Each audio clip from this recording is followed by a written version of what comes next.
In order to keep this video shorter and more focused, I will not be talking about how to cut miters.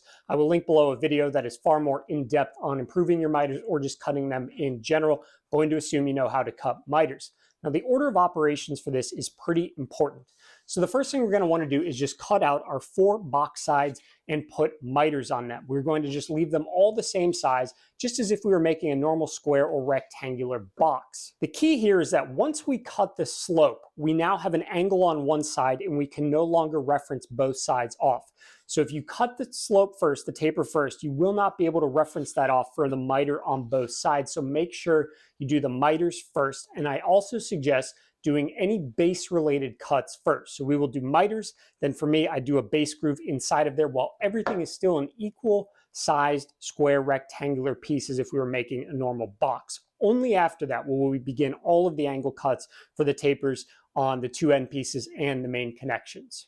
For this video specifically, I chose not to use any jointing or planing to get these boards flat, partially because I wanted to discuss a little bit later an issue that may arise when you don't have perfectly flat wood going through the taper jig. This is just straight from Home Depot, sitting outside in a 94-degree humid shop, pine lumber. So we'll see later a little bit of what happens when the miters and the tapering gets affected by something that is not entirely flat. Things will feel like they're a little bit off, even though you cut them correctly and you did everything correctly. I also like to occasionally try to do videos where I don't use all the tools that people don't have other than the table saw because it's in the place where it is. Now that you've got your miters done and any base groove work done, we can go ahead and cut the taper on the long sides, the outside 2 pieces. Now, whatever your taper is, dimensionally is up to you. Just make sure that the high point, the back point, is slightly below your back piece. So we have a little wiggle room when we go to cut the matching angle there. And of course, your front side will be lower than your front piece. So totally up to you, whatever you want. We don't need to know the angle now. We can find that afterwards in 3 different methods, sort of. I'll show you all the different ways because we will eventually need that angle. Now, tapering jig wise, I made my own. It's totally up to you whether you want to buy one or make one. So I'm going to show some steps here of how I set this up, but I'm not going to talk a ton about this because there are large varieties of different ways to taper things. I really like this method. There are nice ones aftermarket wise if you do want to spend the money because you're going to be doing a ton of these. One thing to remember at all times throughout this is that these are mirror images. If you accidentally cut them like this, they will not line up. Your base groove will be on the inside and outside. So just throughout this entire process, and if you need to draw the line on both of them, go ahead and do that. They are mirrors. I'm just going to go ahead and mark out, let's just call it 4 inches, and then we'll go down and we'll do 2 1/4 down here. And then I'm just going to connect these lines so I can have a visual representation of this. And that is going to be the side of my box, my taper. Now, the way my jig works is lining it up by eye. So I need some visual lines here that I can see. So I'm just going to carry these marks down to the other side. And all of this will, of course, get hidden by the glue from our miter, so you don't have to worry about anything there. My tapering jig specifically does not run on any sort of miter bar. It's all run off of the fence, which means I can reference off of the side. And the reason I did that is so that I could have very wide pieces. I wasn't fixed by a certain dimension, but it does make it a little bit trickier to be perfectly accurate. There is certainly a little bit of error here when you're doing this. If you are going for some hyper specific angle, you may want to buy one or build one with a miter bar on the inside. For me, I just line these marks up with the edges, and then I use hot glue and scrap wood. And the reason we're doing this is so that we can slide our second piece directly in, actually it'll be like this, directly into the same spot. And as long as you've kept these glued down nicely, it will not move and you will be able to hit the exact spot. We're going to go ahead and make sure this hot glue is fully dried before we go to the table. We need these to stay in place so that we can slot our next one directly in. And again, this is one more reminder, and I'll remind you again, that when you go to put this other one in, it's got to be at the mirror. So this one, I have the groove facing up. I do not want to do this. I want to have it face down with the groove on the same side in that mirror image. It's very important when you're making this cut to go through in a controlled manner and to also stand out of the way, because when that piece drops off, it is dropping off, which means it can bounce a little bit. Now, I've never had it kick back, but it screams kickback all over it. There's not a whole lot you can do because you can't have something else on the other side necessarily unless you were to just kind of clamp it to the table. So just be very careful. And of course, this is one last reminder to make sure these are mirrored. So make sure you have that laid out if you need to with pencil so that you can take a look ahead of time and know that you are going the right way. You will ruin the entire project if you do them the wrong way.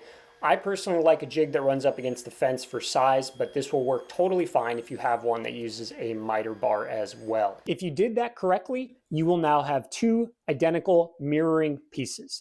Now, there are a couple places where this can go wrong, and one place where this can seemingly go a little wrong, but it's actually not your fault at all. The first one is going to be if these feel really off, there's a good chance if you followed my method specifically that your pieces moved in between. They weren't glued down enough. If you need to go back, scoot this slightly over the edge again, take another shaving off and make sure these are really held down. Now you may run your fingers across the top and it may feel a little off in certain spots, and that can happen when the wood is not flat. This is straight from Home Depot. It didn't flatten this. I think it's got a big knot in it. There's some planar chunkiness going on here. It's got a bit of a twist in it. When we go to clamp something down with a twist, oftentimes pressure is placed one area and it can't be fully evenly applied in the other area. So instead of being at straight 90 degrees as the cut is made, one end is a little bit higher up. So when you go to hold these next to each other, you'll get this part that feels perfect, like your finger can't feel any difference. And then somewhere on the opposite end, there'll be like just this little bit, and it feels like it's just a little off. If that is the case, there's a good chance these didn't move, that you did everything right, but that when you went to clamp that down, it simply lifted one side. We will fix that with sanding. Mine are like that. There's a little bit of a kind of overhang feel here, just barely, like a hair width amount of overhang. But I know from doing this many times that it's because these things are wobbly, they're not flat. In order to do the bevels, we need to know what this angle is so we can set our saw blade to that angle. We're probably gonna have to do a little bit of cleanup no matter what we do, so don't beat yourself up over getting it perfect, but we really would like to be pretty darn close. So there are three different ways you can do this. The most basic method, you don't have any measuring tools, you don't wanna buy any measuring tools, and you don't wanna do any math, come over here, stick the backside on, and just tilt this saw blade until it touches. And this will get you pretty darn close.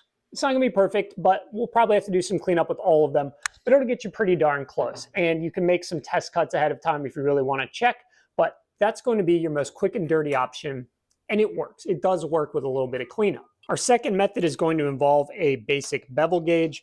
We just zero it out, hold this up there, get ourselves lined up correctly, and I'm at about 79.9 degrees. I'm gonna call that 80 degrees. We can then take this, go to our table saw, tilt the blade, or take that number, use a digital angle finder, and tilt the blade. Our third method here, for those of you who did like homework in high school, is going to be using our tangent, our basic algebra here, or I think this is algebra. I've got 2 1/4 over here, and I've got 4 inches over here. So I need to determine the rise, the difference between these two right here, which for me is going to be 1.75, and then my run, which came out to be 10 7/16-ish. So this is going to be 10.43 something. Okay, actually it's 438, I just looked. So you'll grab the trusty graphing calculator, and we'll go 1.75 divided by 10.438. And that's going to get us an angle of 9.5 degrees. So we're going the opposite, of course, so that's about 81.5 degrees. Pretty close to our bevel gauge, close enough. Before we go to the table saw, one tip I suggest here is if you're like me and a bit of a visual person, go ahead and line these up and just mark out that line there. That gives us something to aim for. It's a target. We know eventually we will need to be essentially removing all that line, but we want to nibble our way down a bit, especially up here on the back. If you overshoot this high point right here, you then have to either sand or cut this back down again because it will be below. It's that tapered angle down, so you have to be careful of this back high point right here. It's also very important to take note while we're here of which way this is angling so that when we go to the table saw, we run it through in the correct direction. If you go the wrong way, the blade will be cutting that way instead of that way. So if I want the base to be facing in, I actually need to turn this upside down. so that that blade is angling away. So again, any visual reference you need, mark it on there, maybe mark in, up, however you want to do it, so that when you get to the table saw, you don't cut the wrong way and cut across. So I don't have my blade any higher than the wood here. This is essentially a rip cut. Obviously it's a bevel cut, so we use, you know, a mid to lower tooth blade. And I'm going to line this up such that I am just above on the outside of the cut of this line so that I can nibble my way there. I'd rather be safe than sorry. Again, if you overcut this, you're starting over with that angle again.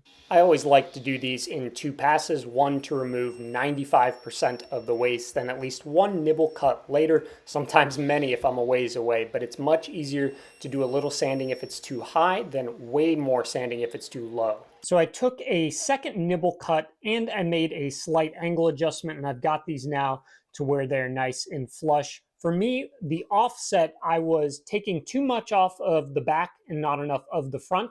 So I ended up moving the blade closer to 45 degrees to take a little bit more off the front and a little less off the back. Just an eighth of a turn of the crank wheel. That's going to depend upon your saw, of course. But if you are overcutting in the back, tilt it closer to 45. If you're overcutting in the front, tilt it closer to 90. Once you're happy with the angle and how the first one came out, we can go ahead and cut the second one. Now, again, I like to start a little bit outside the line, nibble my way there. You can do it however you want. There is one key thing we have to remember here, though. Whether you ran the first one or the back one through first, so the front or back of the box first, you will have had a certain side facing down. Either the inside of the box or the outside of the box will have been on the table. It's going to be the opposite for the next piece, because these are also mirror facing. The faces are in towards each other, but the slope is in a singular direction. So for me, for example, on the front shallow piece, I had the face, the outside of the box, down on the table saw. That way it cut in like so. To get the backside to match that same slope, I need to have the inside down on the table saw. And that's why we draw those lines, so that we can quite literally come over here. Okay, it's going that way. So, okay, the blade's going that way. I know where I'm at. But just remember that they do not, if you're used to running pieces through all on the same face, it is the opposite face for each of them.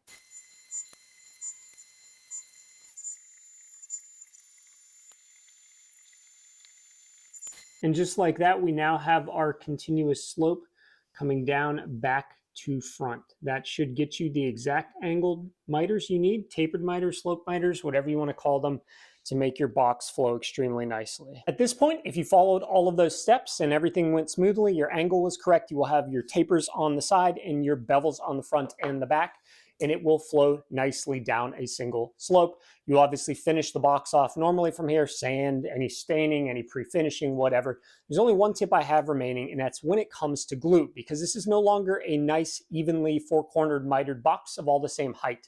I'm a blue tape method guy. I wrap it around there and I yank it tight. You could be a corner clamp person in terms of the ratchet straps, whatever you are. You will have to deal with the fact that the front and the back no longer meet at the top. That tape can't just be pulled around perfectly. If the difference isn't huge, you can usually pull the tape at an angle and bring it back up. But if the difference is long and the height difference is significant, it gets very awkward. The tape doesn't want to actually hold. It wants to pull itself off. In those cases, which are rare, but it has happened to me, I will take a second piece of wood, usually something thicker and heavier. I will double stick tape it to the front of the small piece, and then I will tape the bottom first. I will pull the bottom extremely tight, and it will probably look like the top is kind of falling out, but then I will wrap around the top, getting that back piece on the top there, and then that auxiliary piece on the front. That's the best way I've found to glue these up when using the blue tape method, or if you're going to use the ratchet strap method. You have to find a way to create equal force on the front that is at a similar height to the back. If you have any questions, let me know. Thank you for joining me today. Hopefully you learned something. Feel free to like and subscribe if you want. If not, you're an adult. You don't have to do that. Thank you so much for joining me. Bye.